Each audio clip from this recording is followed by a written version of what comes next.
नमस्कार मित्रों, कैसे हैं आप सब? शुभ संध्या आप सभी को। आशा करती हूँ अच्छे होंगे, मस्त होंगे। मैं बिल्कुल ठीक हूँ।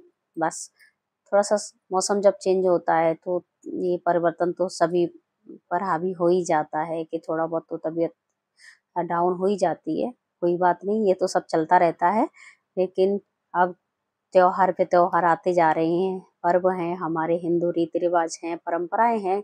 इन दिनों जब दशहरा से लेके पूर्णिमा तक, पहले क्या है कि जहजी और टेसी की गली गली में ढेर गाने सुनाई दे जाते थे और बच्चों की चहल पहल रौनक दिखाई देती थी। लेकिन आज अब वो जो चहल पहल है, रौनक है, वो पता नहीं कहाँ गुम हो गई है। और जो पढ़ाई है, लिखाई है, वो तो ठीक है, शिक्षा जरूरी है, लेकिन शिक्षा भी तो ऐसी होनी चाहिए जिससे कि हमारी संस्कृति और सभ्यता को बढ़ावा दे। भारतीय चिंतन है उस पर, भारतीय दर्शन है उस पर आधारित हमारी शिक्षा होनी चाहिए। हमारे बच्चे जो आगे की पीढ़ी है वो क्यों भूलती जा रही है कि शिक्षा के साथ साथ अगर हम हम अपनी परंपराओं को, सभ्यता को, इन रीति रिवाजों को भूलते जाएंगे तो हम अपने देश को कैसे बचा सकते हैं? कि हम सभी यही जानते हैं कि जिस देश की सभ्यता और संस्कृति जिंदा है वो देश जिंदा है। सभ्यता और संस्कृति अगर नष्ट होती गई तो हमारा देश खतरे में आ जाएगा। हमारे देश की ये रीढ़ की हड्डी है, रौनक है, अपनी परंपराएं हैं, उत्सव उल्लास और ये उमंग लेकर के आते हैं। परंपराएं हमारे अंदर एक नई ऊर्जा का संचार करती हैं, खुशियां लाती हैं।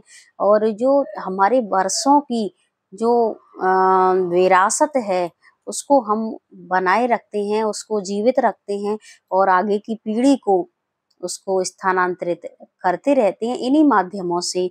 लेकिन हमारे बच्चों में आजकल जो दिक्कत आ रही है वो यही आ रही है। अरे पढ़ाई ठीक है, आप 6 घंटे की पढ़ाई करके आते हो, उसके बाद ट्यूशन जाना, ट्यूशन के बाद फिर होमवर्क के बाद अपना ट्यूशन का भी काम देखना, ना खेलने के लिए टाइम है, ना अपने जो सभ्यता है, संस्कृति है, त्योहारों के लिए टाइम बिल्कुल भी नहीं है। फोन के लिए टाइम है बच्चों के पास, लेकिन जो हमारी परंपराएं हैं, रीति रिवाज हैं, उस विरासत को संभालने वाला कोई नहीं है, आगे की पीढ़ी को पहुंचाने वाला कोई नहीं है। कि हम ही एक लास्ट पीढ़ी हैं जो इस विरासत को सहेजे हुए हैं और इस विरासत को संभाल सकते हैं, बचा सकते हैं। ये कदम हम और आपको ही उठाना पड़ेगा, अपने बच्चों को समझाना पड़ेगा। छोटी छोटी जो परंपरा है, संस्कृति है, चाहे वो लोकगीत हो, पश्चिमी सभ्यता का इतना प्रभाव हमारे समाज पर, हम लोगों पर पड़ चुका है, यानी कि इतने मजबूर हो गए हैं कि हम उससे निकल नहीं पा रहे हैं और दबते जा रहे हैं। एक दिखावा, सब कुछ एक दिखावा बन करके रह गया है। जो एक पहले जैसी रौनक थी वो रौनक कहीं भी दिखाई नहीं देती है। हमारे जो देश के जो लोकगीत हैं, लोक परंपराएं हैं, लोक नृत्य हैं, वो सब कहीं ना कहीं यानी कि लुप्त होते जा रहे हैं। इसको बचाएगा कौन? हमारा देश है, हमारी जिम्मेदारी है। हम नहीं बचाएंगे तो कौन बचाएगा? ये लुप्त होना बहुत बड़े खतरे की घंटी है हमारे देश के लिए, हमारे देश की सभ्यता के लिए, संस्कृति के लिए। दूसरे देशों का क्या हाल हो रहा है वर्तमान में आप सभी जानते हैं।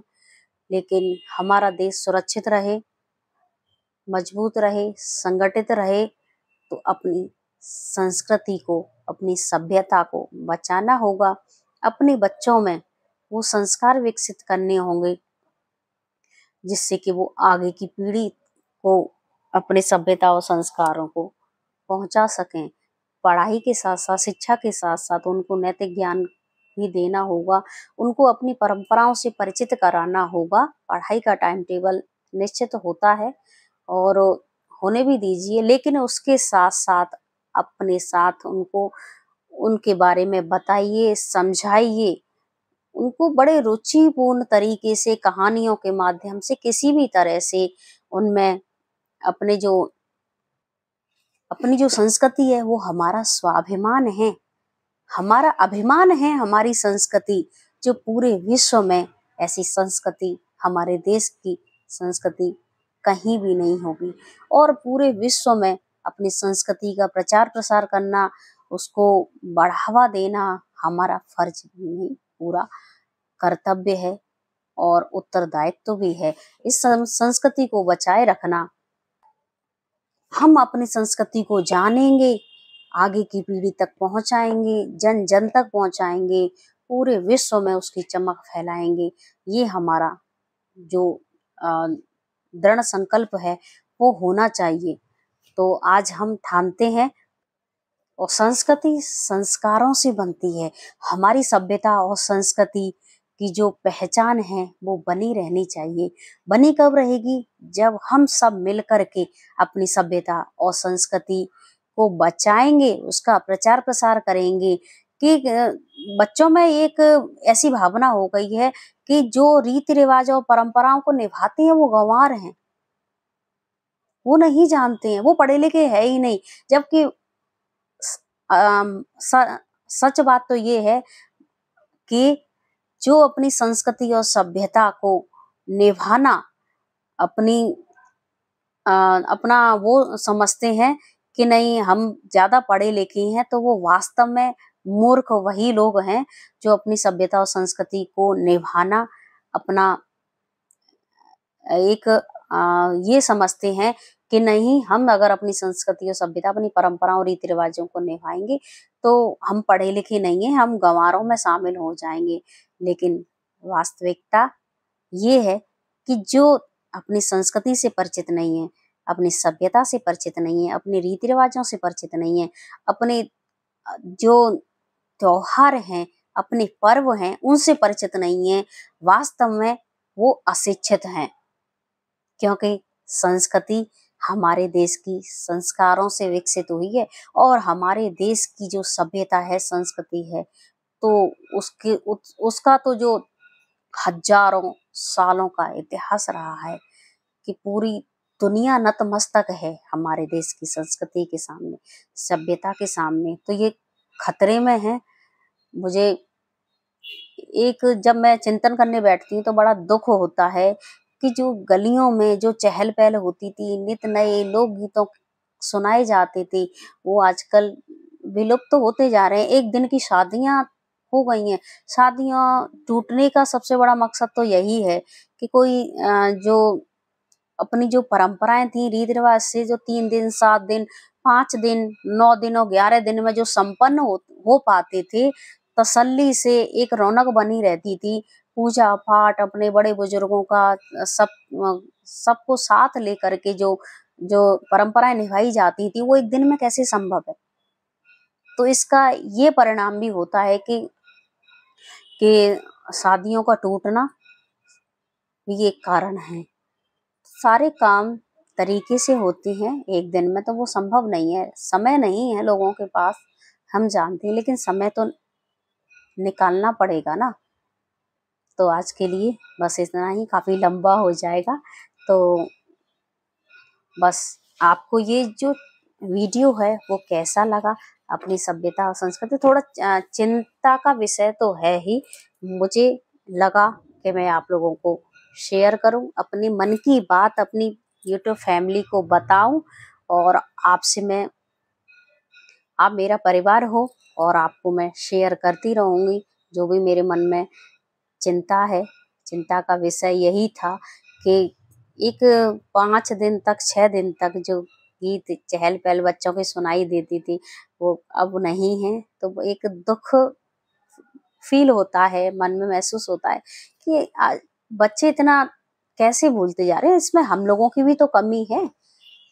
तो पढ़ाई के साथ साथ अगर हम अपनी रीति रिवाजों के लिए भी समय निकालेंगे बच्चों के लिए, वो बहुत जरूरी है। ये नहीं है कि अरे ये तो सब बहुत पुरानी बातें हो गई। पुरानी बातें हो गई, लेकिन पुरानी बातों को वर्तमान में लागू करना भी तो हमारा फर्ज है। एक दिन का सारे त्योहार एक दिन के हो गए हैं, कल पूर्णमासी का दिन है। गांव में तो हमारे यहाँ सामूहिक खीर बनाई जाती थी 5-6 दिन तक।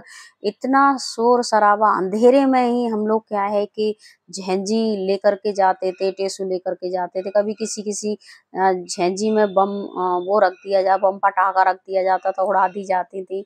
और अंधेरे में भी इतना आनंद आता था क्योंकि चांदनी रात होती थी तो इतना अंधेरा नहीं होता था। लाइट, गांव में लाइट की तो इतनी व्यवस्था, इतनी क्या कि गलियों में तो लाइट होती नहीं थी, घरों में भले ही हो लेकिन गलियों में नहीं होती। दूर दूर तक अनाज मांग मांग करके लाते थे। अलग ही आनंद का माहौल होता था। और पूर्णमासी के दिन तो इतनी महिलाएं, बड़े बुजुर्ग, लेडीज, बच्चे सब इकट्ठे होते थे। पहले पंजीरी का भोग लगाया जाता था, पंजीरी का भोग लगाया जाता था, भजन गाए जाते थे, खीर बटती थी, खीर बनाई जाती थी, खीर बटती थी। और किसी किसी के यहाँ से क्या प्रसाद आता था, सब अपना अपना श्रद्धानुसार प्रसाद बना के लाते, लेकिन सामूहिक होता था। कितना आनंद आता था, इसकी कोई सीमा नहीं है। सबके साथ फुलझड़ियाँ, 25-25 पैसे की फुलझड़ियाँ आती थी। बड़ा अच्छा लगता था कि वो भी क्या जमाना था। लेकिन अब वो समय वापस नहीं आ सकता है, लेकिन हमारे प्रयास से उसे हम बचा तो सकते हैं। तो बस आज के लिए इतना ही। मैं आपसे विदा लेती हूँ। मिलते हैं अगले वीडियो में एक नई जानकारी के साथ, एक नए चिंतन के साथ। तो आप लोगों को ये वीडियो कैसा लगा मुझे बताइएगा, अपने कमेंट अवश्य कीजिएगा। जय श्री कृष्ण।